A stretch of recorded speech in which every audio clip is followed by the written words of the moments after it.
Nuestro Padre Jesus Nazareno, sinasamba ka namin, pinipintuho ka namin, aral mo ang aming buhay at kaligtasan. Nuestro Padre Jesus Nazareno, iligtas mo kami sa kamatayan.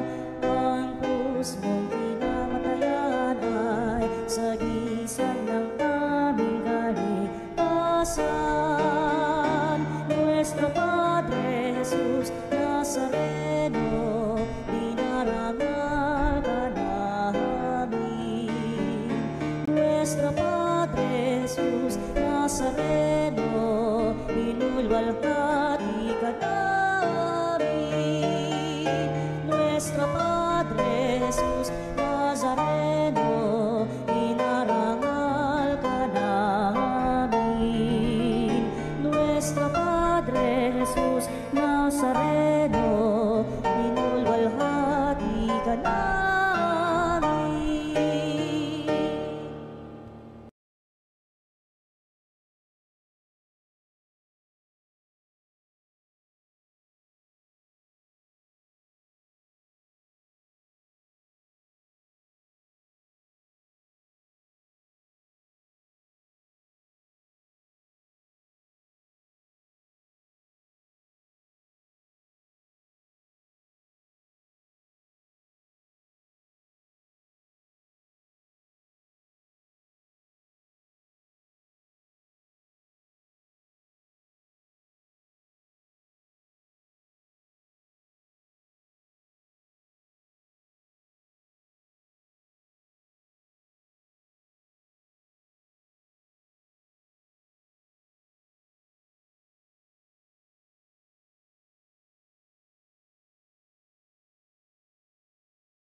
Pagkat kailan may di papabayaan, minamahal niyang kawan. Bayang mawin ng papuri, sapagkat ngayon ika'y pinili. Isang bayan, isang libre, isang Diyos, isang hari. Bayan mawin ng papuri, bayan mawin ng papuri.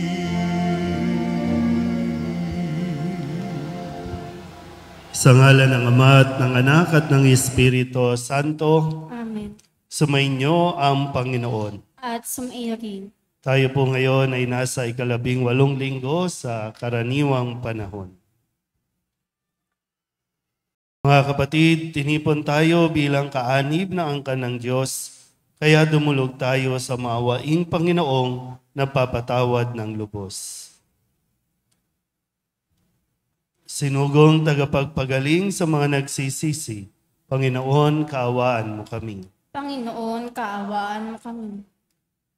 Dumating na tagapag-anyayang mga makasalanay magsisi, Kristo, kaawaan mo kami. Kristo, kaawaan mo kami. Nakaluklok ka sa kanan ng Diyos Ama para ipamagitan kami. Panginoon, kaawaan mo kami. Panginoon, kaawaan mo kami. Kaawaan tayo na makapangyarihang Diyos, patawarin tayo sa ating mga kasalanan at patnubayan tayo sa buhay na walang hanggan. Amen.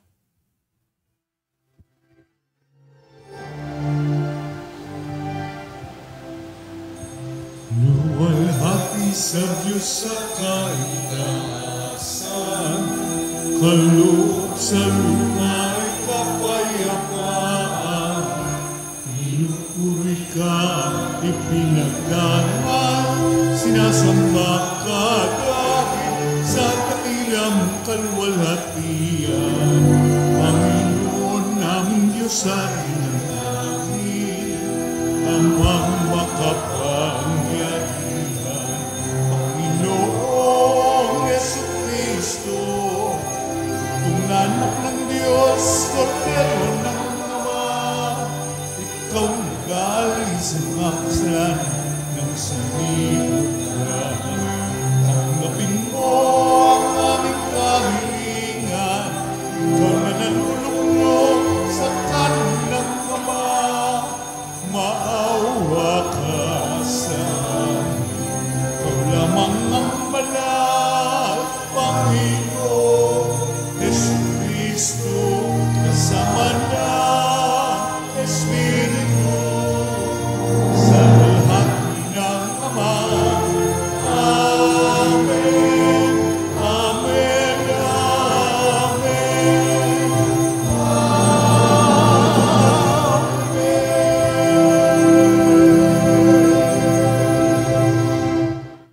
Manalangin tayo. Ama naming makapangyarihan, manatili kang kapiling ng iyong sambayanan na iyong laging kinahabagan at pinagbibigyan upang ang itinampok ng iyong pamumuno at pagsubaybay ay muli mong ikalugod at panatilihin mong kinalulugdan sa pamamagitan ni Jesucristo kasama ng Espiritu Santo magpasawalang hanggan. Amen. Magsiupo po ang lahat. Tunay na sagana ang pagpapala ng Diyos sa kanyang liping hinira. Bagaman siya'y sinusuway nila, di pa rin niya pinapabayaan sila. Bagkus lalong nag-iibayo ang kanyang pagmamahal. Pagbasa mula sa aklat ng Exodo. Noong mga araw na iyon, ang mga Israelita'y nagreklamo kina Moises at Aaron. Sinabi nila, mabuti pa sana'y pinatay na kami ng Panginoon sa Ehipto. Doon, nakakakain kami ng karne at tinapay hanggang gusto namin. Dito naman sa ilang na pinagdalan ninyo sa amin, namamatay kami sa gutom. Sinabi ng Panginoon kay Moises, pauulanan ko kayo ng tinapay mula sa langit. Araw-araw, palalabasin mo ng bahay ang mga tao para mamulot ng kakainin nila.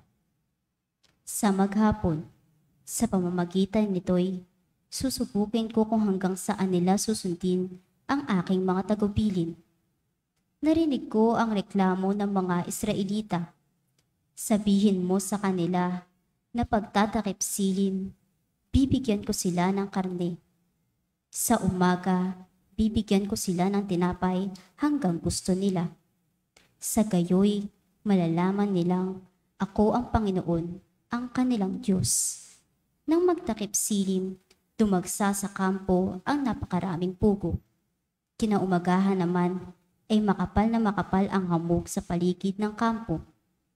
Nang mapawi ang hamog, nakita nilang ang lupa'y nalalatagan ng maliliit at maninipis na mga bagay na animoy pinipit. Hindi nila alam kung ano iyon. Kaya nagtanungan sila, ano kaya ito? Sinabi ni Moises, iyan ang tinapay na bigay sa inyo ng Panginoon. Ang salita ng Diyos. Salamat sa Diyos. Salmong tugunan, Panginoon ang nagbigay ng pagkaing bumubuhay.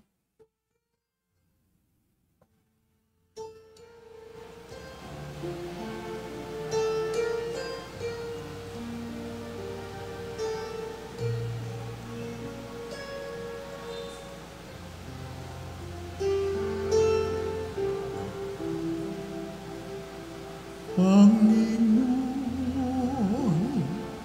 ang nagbigay ng pagkain bumubuhay.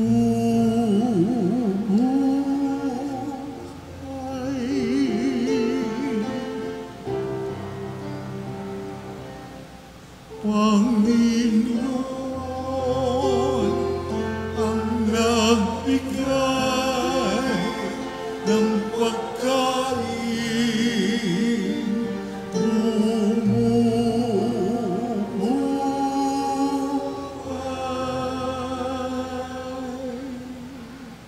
Ito'y aming narinig na, kaya naman aming alam. Magbuhat sa aming ninuno na sa aming isinaysay. Totoong kahanga-anga ang tinutukoy na bagay. mga ginawang dakila ng Panginoong may kapal. Panginoon ang nagbigay ng pagkain.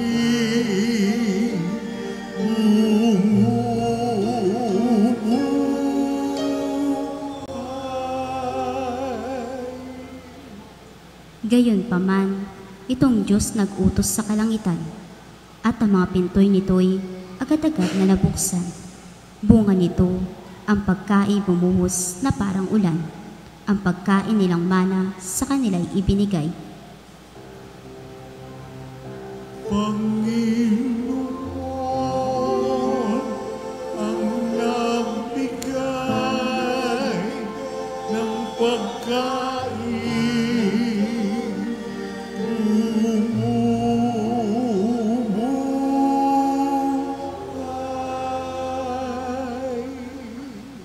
Ang kaloob na pagkain ng mga anghel.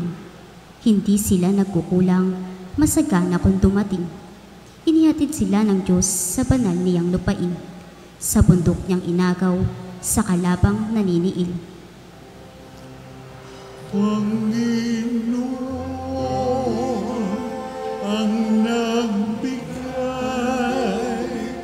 ng pagkain.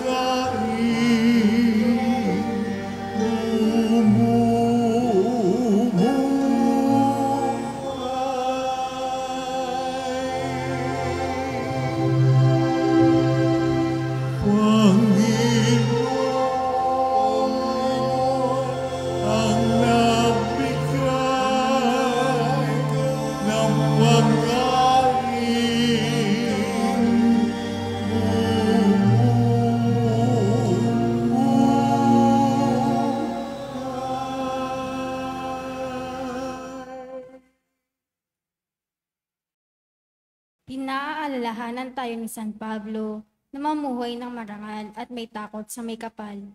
Mangyayari lamang ito kung tutok din natin ng may pagpapakumbaba ang mga aral ni Jesus.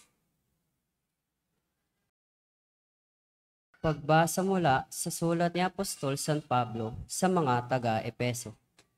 Mga kapatid, sa ngalan ng Panginoon, ito ang sinasabi ko't iginigiit.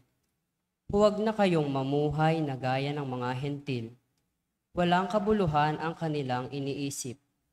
Hindi ganyan ang natutunan ninyo kay Kristo. Kung talagang pinakinggan ninyo ang aral niya at naturuan kayo ng katotohanang na kay Jesus, iwan na ninyo ang dating pamumuhay. Hubarin na ninyo ang dating pagkatao na napapahamak dahil sa masasamang pita. Magbago na kayo ng diwa at pag-iisip. At ang dapat makita sa inyo'y ang bagong pagkatao na nilikhang kalarawan ng Diyos. Kalarawan ng kanyang katwiran at kabanalan, ang salita ng Diyos. Salamat sa Diyos. Magsitayo po ang lahat.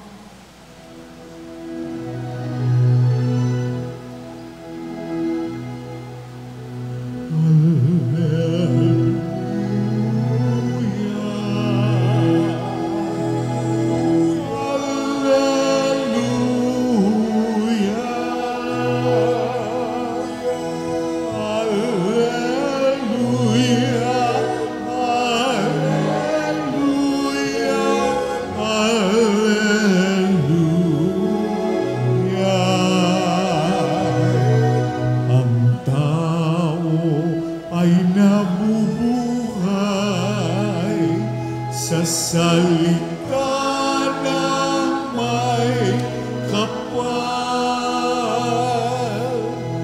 na pagkain kanyang ikay. Alleluia, Alleluia.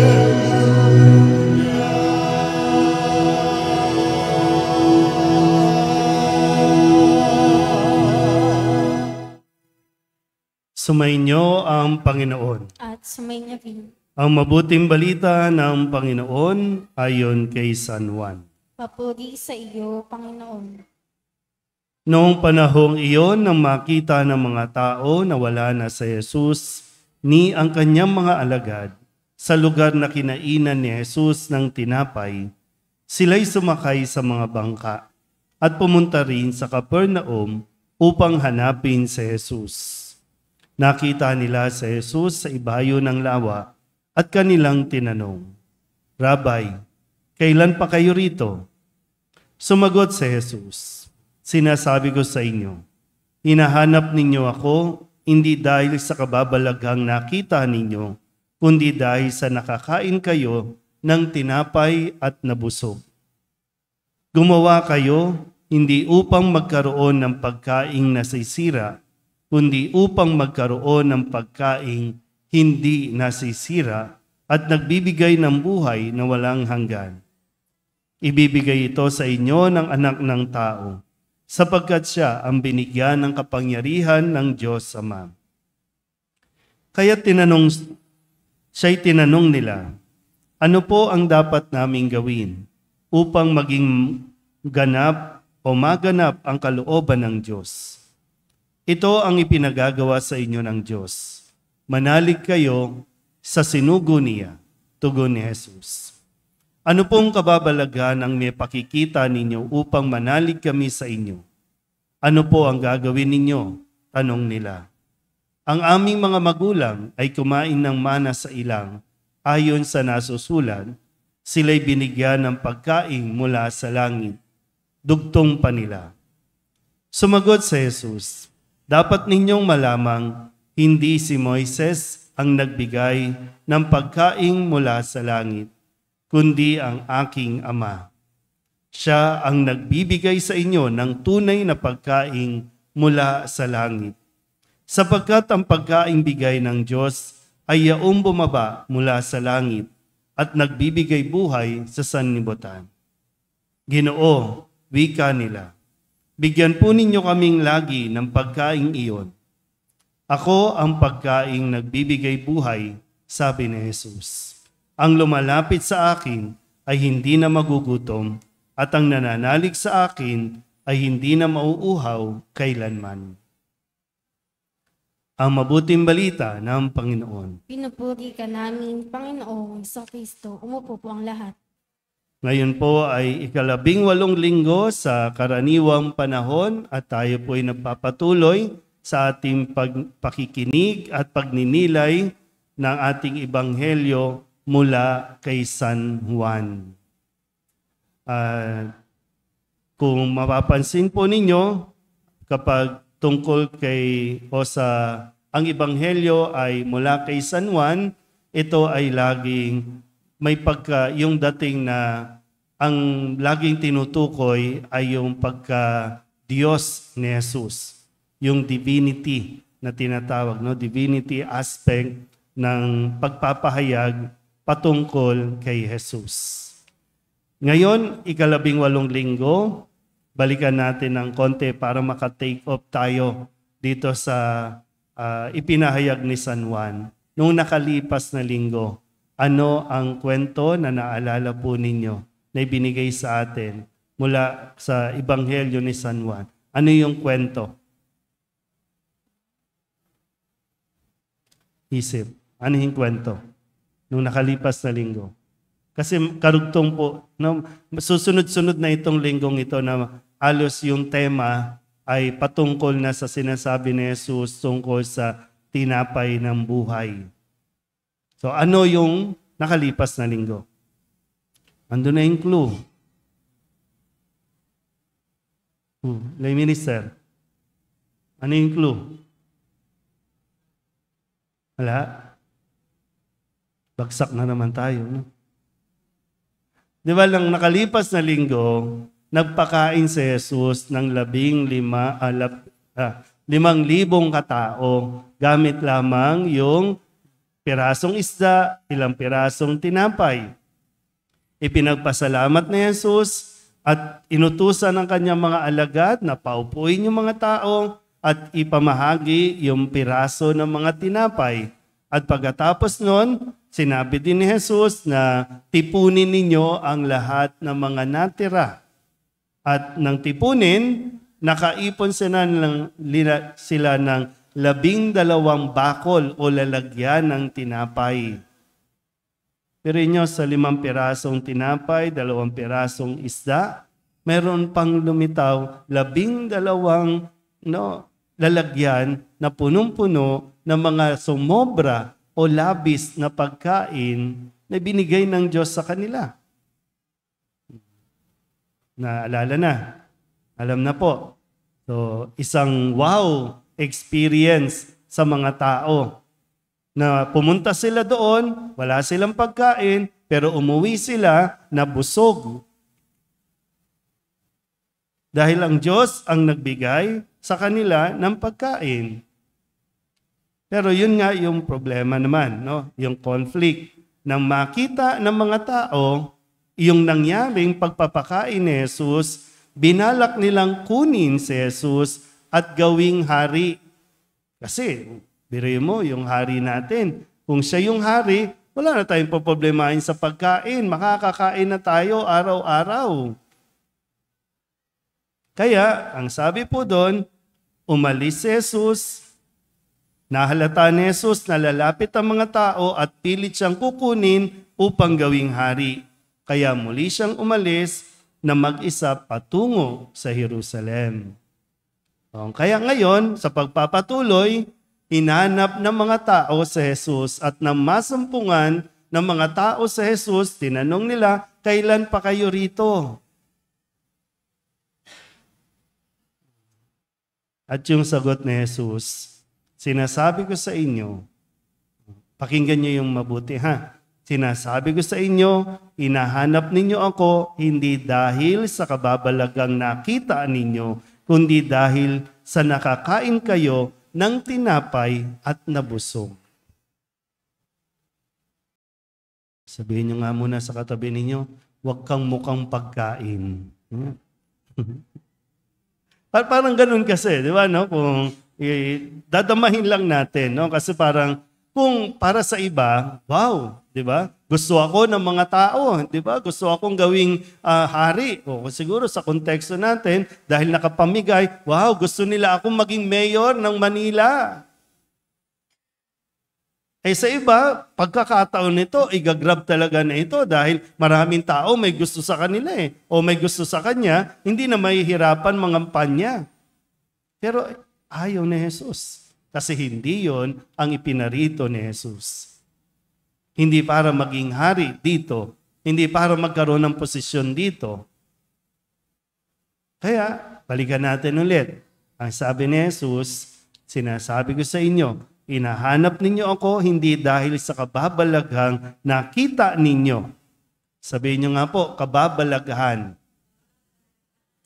Pag sinabi kasing kababalaghan, ito yung mga signs. Ito yung mga tanda na dapat makita ng mga tao para maniwala sila na si Jesus nga ang Mesiyas. So, balikan natin ulit. Hinanap nila si Jesus hindi dahil nakilala nila na siya ang Mesiyas, kundi dahil nakakain sila. Ito yung sabi ni Jesus, di ba? So parang, ano ba wala, no? Tingnan natin, damahin natin. No? Kasi nakakain kayo ng tinapay at nabusog.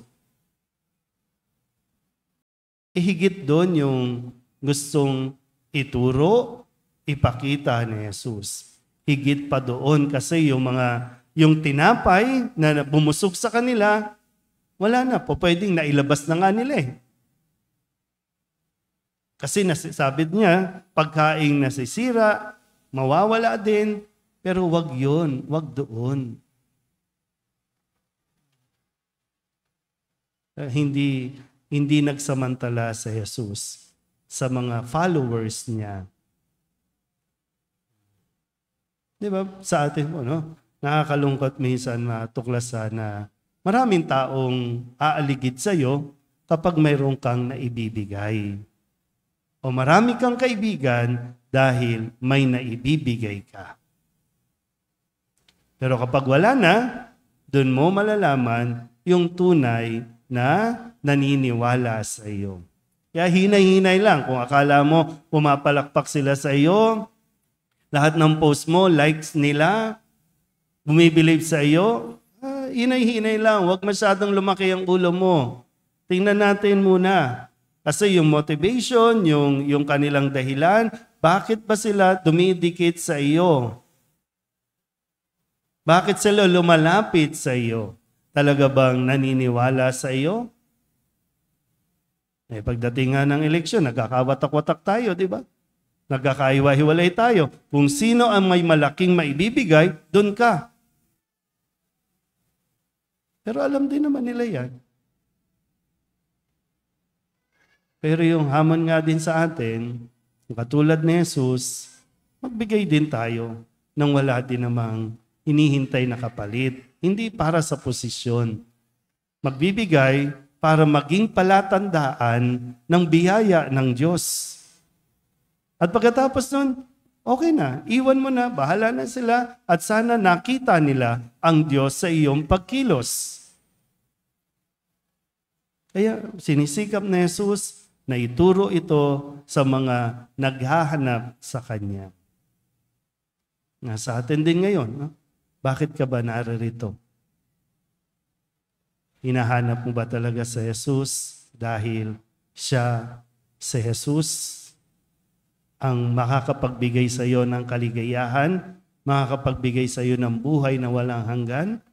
O ang sabi kasi nila, kapag lumapit ka kay Jesus, yayaman ka. Pag sinabi kasi nila, pag dumikit ka kay Jesus, gagaling ka. Yun ba talaga? Ganun ba talaga ang pagkilala natin kaya tayo nandito? Kaya sabi ni Jesus, pag sumikapan natin, natanggapin si Jesus dahil siya ang biyaya ng Diyos para sa atin. Higit sa ano pa mang inaakala natin na makukuha natin ang nais ibigay ng Diyos sa atin. Sana makita natin. Amen? Ipahayag natin ang ating pananampalataya. Sumasampalataya ako Sa Diyos amang makapangyarihan sa lahat, na may gawa ng langit at lupa.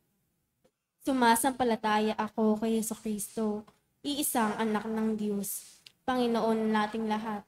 Nagkatawang tao siya lalang ng Espiritu Santo. Ipinanganak ni Santa Mariang Berhen. Pinagpakasakit ni Poncio Pilato. Ipinako sa krus, namatay, inilibing. Nanaog sa kinaroroonan ng mga yumao. Nang may 3 araw na buhay na mag-uli, umakyat sa langit, naluluklok sa kanan ng Diyos amang makapangyarihan sa lahat. Doon magmumulang paririto at uhukom sa nangabubuhay at nangamatay na tao. Sumasampalataya naman ako sa Diyos Espiritu Santo, sa banal na simbahang katolika, sa kasamahan ng mga banal, sa kapatawaran ng mga kasalanan, sa pagkabuhay na muli na nangamatay na tao, at sa buhay na walang hanggan. Amen. Hindi nagpapabaya ang ating amang nasa langit, batid niya ang ating mga pangangailangan, kaya naman dumulog tayo sa Kanya na may pagpapakumbaba ang ating itutugon. Ama namin, dinggin mo kami. Ama namin, dinggin mo kami. Maging masigasig nawa ang mga pinuno ng ating simbahan sa pagtuturo tungkol sa kahalagahan ng biyayang ating tinatanggap sa banal na Eucharistia. Manalangin tayo. Ama namin, dinggin mo kami. Maihatid nawa ng mga namumuno sa pamahalaan ang pag-asa at katarungang hatid ni Jesus, lalong-lalo na sa mga lubos na nangangailangan. Manalangin tayo. Ama namin, dinggin mo kami. Hipuin nawa ng mapagpagaling na kamay ng Diyos ang mga may sakit, mga nawawalan ng pag-asa at mga naliligaw ng landas. Manalangin tayo. Ama namin, dinggin mo kami. Salubungin nawa ng mga anghel at mga banal ang mga kapatid nating pumanaw at walang hanggang kaharian ng Diyos. Manalangin tayo. Ama namin, dinggin mo kami. Upang mamayani ang kapayapaan sa Ukraine, sa Holy Land at sa buong mundo, at ipag-adya nawa ang sangkatauhan sa karahasan, kasakiman at pang-aabuso ng kapangyarihan na nagdudulot ng paghihirap at kamatayan sa marami. Manalangin tayo sa Panginoon Ama namin, linggin mo kami.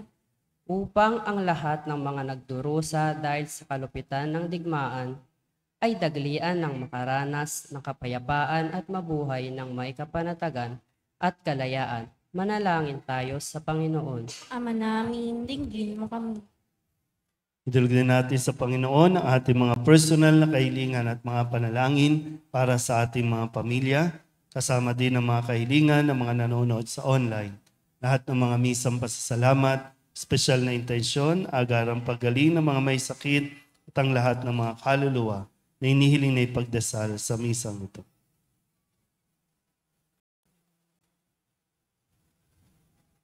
Ang lahat ng ito inihiling namin sa ngalan ni Kristong aming Panginoon. Amen. Magsupo po ang lahat.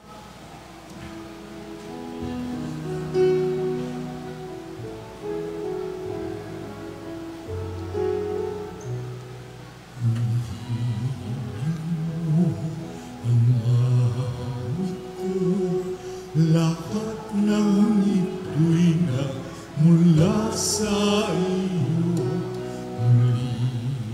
Inihahan ko sa iyo. Buong puso kong inaalay sa iyo. O Diyos, o Panginoon, lahat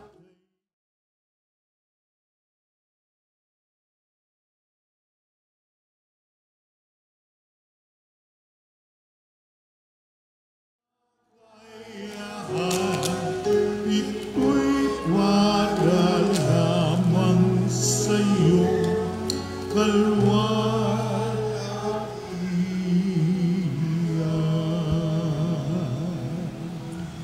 Manalangin kayo mga kapatid upang paghahain natin ay kalugdan ng Diyos sa mga makapangyarihan. Tanggapin nawa ng Panginoon itong paghahain sa iyong mga kamay, sa kapurihan niya at karangalan sa ating kapakinabangan at sa buong sambayanan niyang banal.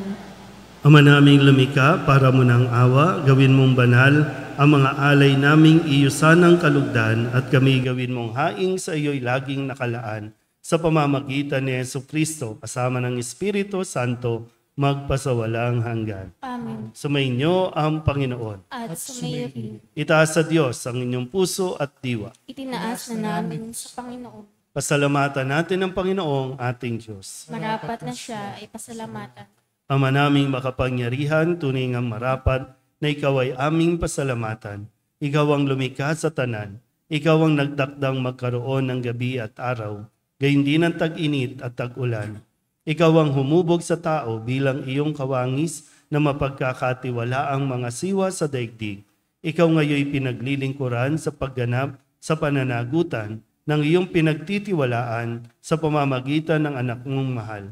Kaya kaysa ng mga anghel na nagsisiawit ng papuri sa iyo, na walang humpay sa kalangitan, kami nagbubunyi sa iyong kadakilaan.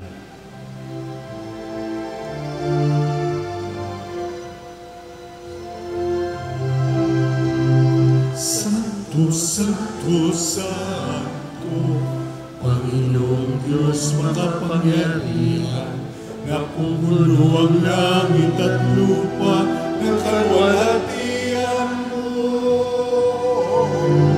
Hosana sa kaitaasan, pinapalang na paririto sa ngalan ng Panginoon. Hosana sa kaitaasan.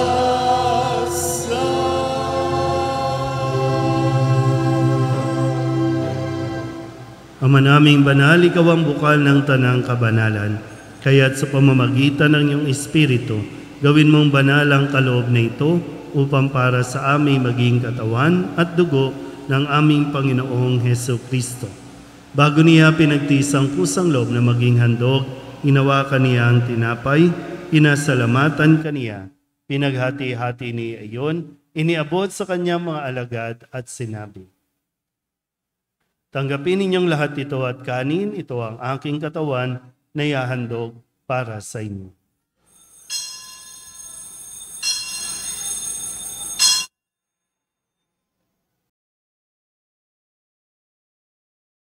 Kaya hindi naman nung matapos ang hapunan, hinawakan niya ang kalis, muli kaniyang pinasalamatan.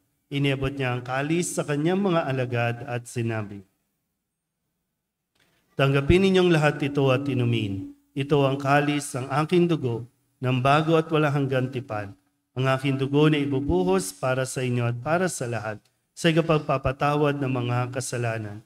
Gawin ninyo ito sa pag-alaala sa akin."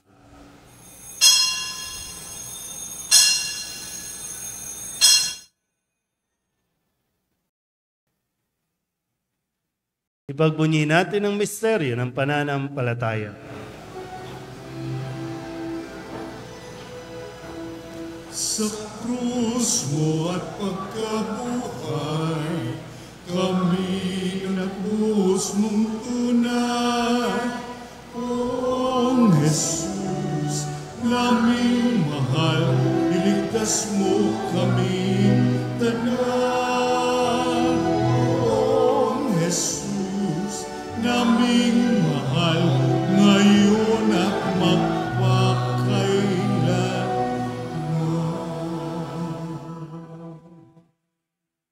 Ang mga ginagawa namin ngayon ang pag-alaala sa pagkamatay at muling pagkabuhay ng iyong anak. Kaya tiniaalay namin sa iyo ang tinapay na nagbibigay buhay at ang kalis na nagkakaloob ng kaligtasan. Kami napapasalamat dahil kami iyong minarapat na tumayo sa harap mo para maglingkod sa iyo. Isinasamo namin kami magsasalo-salo sa katawan at dugo ni Kristo ay mabuklod sa pagkakaisa sa pamamagitan ng Espiritu Santo. Ama, lingapin mo ang iyong simbahang laganap sa buong daigdig. Puspusin mo kami sa pag-ibig kaysa ni Francisco na aming Papa at ni Jose na aming Obispo at ng Tanang Kaparian. Alalahanin mo si Lorenzo na tinawag mo mula sa daigdig na ito. Nung siya'y binyagan, siya'y nakaisa ni Kristo sa pagkamatay. Ngayong siya'y pumanaw, naway makaisa siya ni Kristo sa pagkabuhay. Alalahanin mo rin ang mga kapatid naming nahimlay na may pag-asang sila'y muling mabubuhay, gayon din ang lahat ng mga pumanaw. Kawaan mo sila at patuloyin sa iyong kaliwanagan. Kawaan mo at pagindapating kaming lahat na makasalo sa iyong buhay na walang wakas. Kaysa na mahal na Birhen Maria na ina ng Diyos, ng kabiyak ng puso niyang si San Jose. Kaysa ng mga apostol at ng lahat ng mga banal na namuhay dito sa daigdig ng kalugod-lugod sa iyo, may pagdiwang nawa namin ang pagpupuri sa ikararangal mo sa pamamagitan ng iyong anak na aming Panginoong Hesus Kristo. Sa pamamagitan ni Kristo, kasama niya at sa Kanya, ang lahat ng parangal at papuri ay sa iyo, Diyos amang makapangyarihan, kasama ng Espiritu Santo, magpasawalang hanggan. Amen. Amen.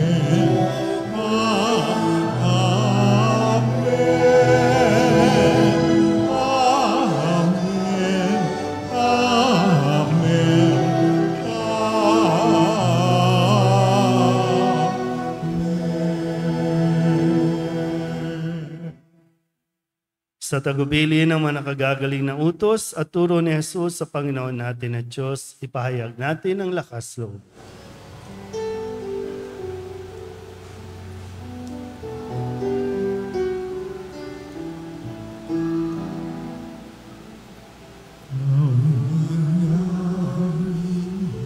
Sumasalangit ka sa bahin ng ngalan mo, mapasa amin ang kaharian mo, sundin ang loob mo, dito sa lupa para na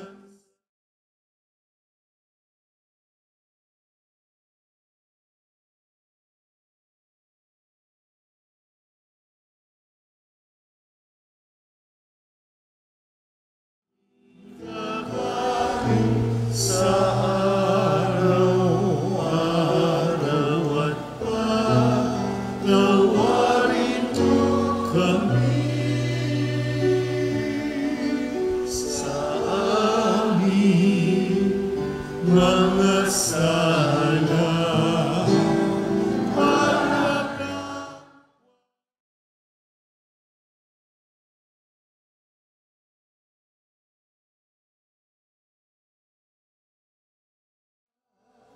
sa amin at huwag mo kaming ipagtulot sa puso. Pag-iadya mo kami sa lahat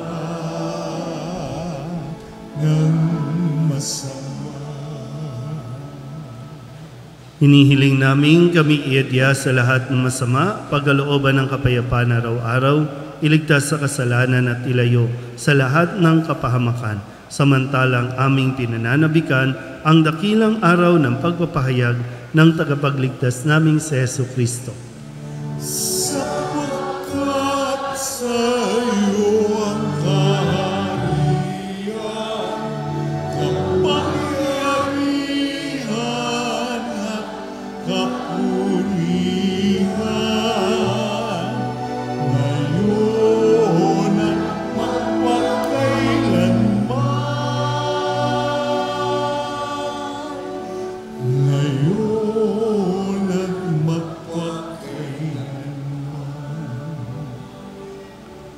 Panginoong Jesucristo, sinabi mo sa iyong mga apostol, kapayapaan ang iniiwan ko sa inyo, ang aking kapayapaan ang binibigay ko sa inyo. Tunghayan mo ang aming pananampalataya at huwag ang aming mga pagkakasala. Pagkalooban mo kami ng kapayapaan at pagkakaisa ayon sa iyong kalooban, kasama ng Espiritu Santo, magpasawalang hanggan. Ang kapayapaan ng Panginoon ay laging sumainyo. Magbigayin po tayo ng kapayapaan sa isa't isa.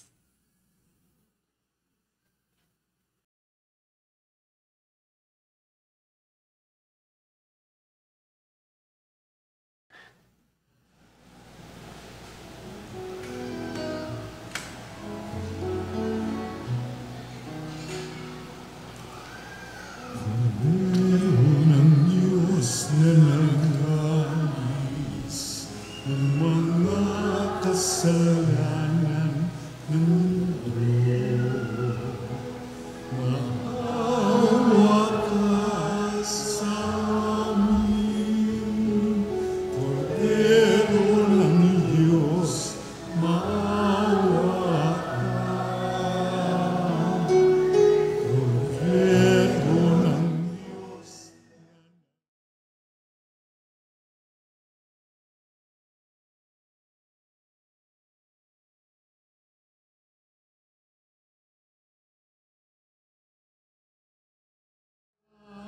Sa amin, Kordero ng Diyos, maawa ka. Kordero ng Diyos na nangayis ng mga kasalanan ng mundo. Ipagkaloob mo sa amin ang kapayapaan.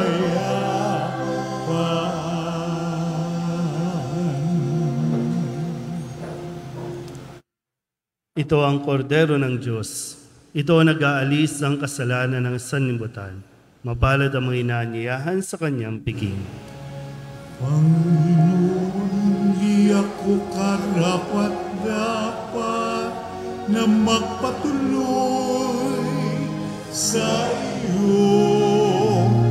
Ngunit sa isang salita mo lamang ay gagaling na ako. Katawan ni Kristo, Amen.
Manalangin tayo.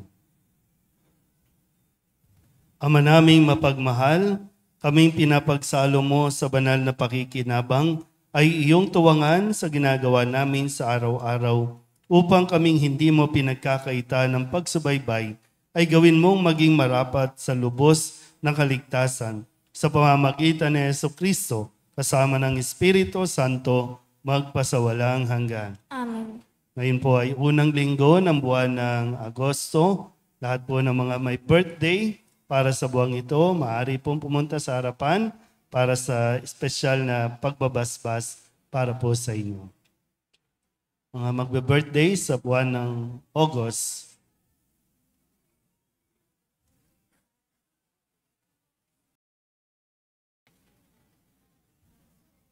Diyos ng sangnilikha, nagpupuri at nagpapasalamat kami sa iyo para sa handog mong buhay. Dinggin mo ang panalangin ng mga kapatid naming ito na gumugunita ng kanilang kaarawan sa buwang ito at nagagalak sa mga handog mong buhay at pag-ibig, pamilya at kaibigan. Pagpalain mo sila sa pamamagitan ng iyong patuloy na pananahan sa kanila at kupkupin mo sila sa iyong pagmamahal upang matamasa nila ang darating na mga masayang taon. Lahat ng ito naway maging kalugod-lugod sa iyo. Hinihiling namin ito sa pamamagitan ni Kristong aming Panginoon.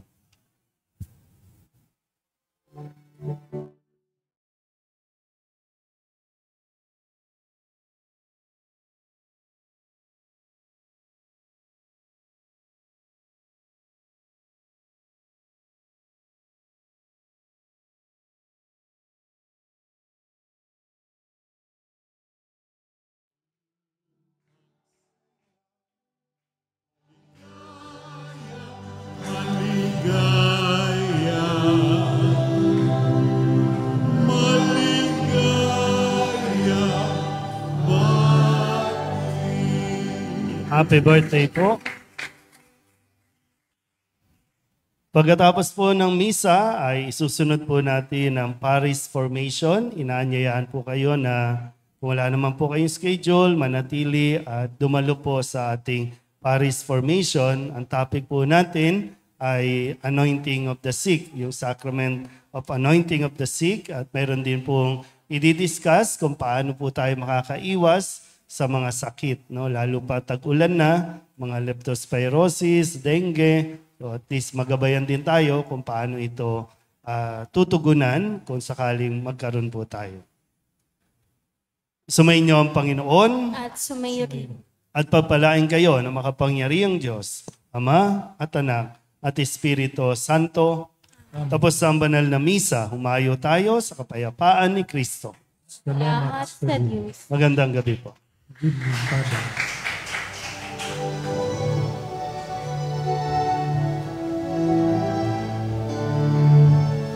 Walang sinumanang nabubuhay para sa sarili lamang. Walang sinumanang namamatay para sa sarili lamang.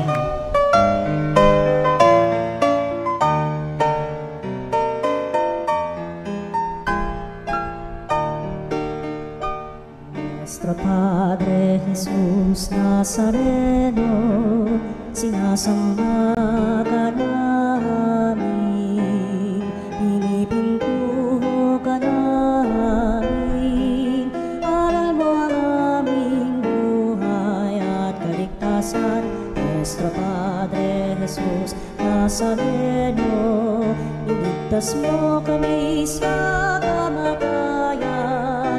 Ang krus mong pinamatayan ay sagisag ng aming kaligtasan.